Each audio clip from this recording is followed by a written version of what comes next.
All right, let's dive right in. Today, we're putting one of the market's most talked about EV stocks under the microscope, NIO. We're going to break down everything you need to know for today's session. Okay, first things first, the big number everyone's looking at. Right now, NIO is trading at $5.07. And it's been a pretty good day for the stock, actually. It's up more than 2.8%. So, yeah, we're definitely seeing some positive momentum at this price. So, naturally, that brings us to the million-dollar question, right?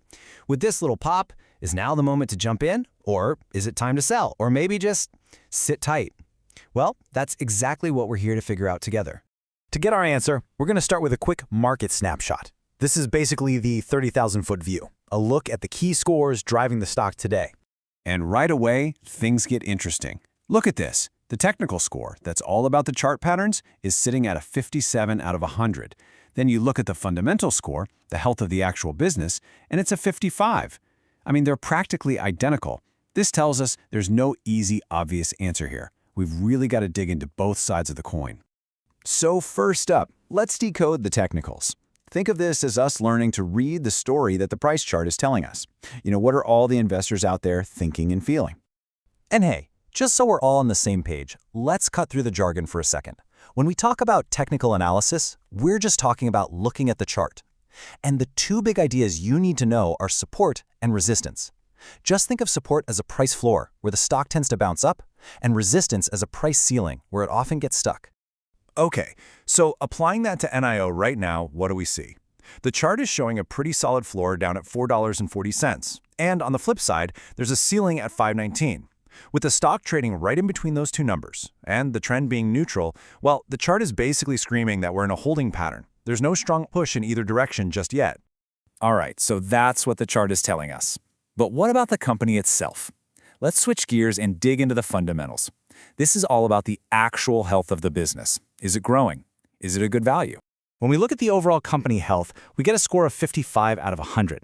Now, let's be clear, that's not a red flag by any means. But it's not exactly a screaming green light either. It really points to a company that's just moderately healthy. There are some good things and some things you'll want to keep an eye on. So what does all this moderate stuff actually mean for you as an investor? Well, it suggests the company has some decent room to grow, and it's not trading at a crazy, over-the-top price. But with that middle-of-the-road health score, the fundamentals alone aren't giving us a strong signal to either buy or sell. It's complicated. So we've looked at the chart, we've looked at the business. Now for arguably the most important step.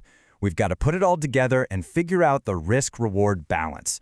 We're basically asking, from right here, right now, what's the potential upside versus the potential downside?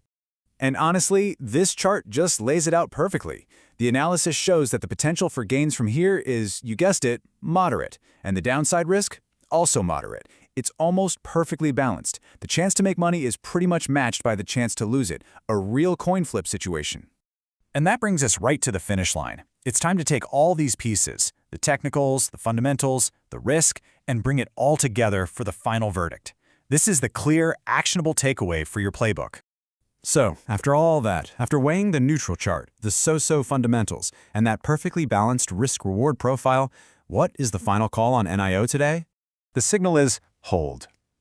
Given everything we just saw with how finely balanced this whole situation is, the data is really telling us that patience is the name of the game right now. There's just no overwhelming reason to rush in and buy or to panic and sell. But hey, hold can mean different things to different investors, right? So let's break it down. If you're a growth investor, this means you probably want to hang on to your position but wait for a clearer signal. If you're a value investor, you're on the sidelines watching for a better price, maybe something closer to that 440 support. And for all you short-term traders out there, the play is to trade the range. Buy near the floor at 440 and sell near the ceiling at 519. So, what should you do right now? Here's your 4-step action plan. First, keep a close eye on that $4.40 support level, especially if the market gets a little shaky. Second, go set some alerts for any big news that could break this stock out of its rut. Third, take a quick look at your position size. Make sure you're still comfortable with the amount of risk you're taking. And fourth, and this is the big one, stick to your plan. Maintain that discipline. And that last point really hammers home our final thought for today. Success comes from understanding the broader thesis and maintaining discipline. Look, today's little price jump is just one day, one tiny piece of a much, much bigger story. The real key to winning in the long run is having a solid strategy and sticking with it, no matter what the market throws at you day to day.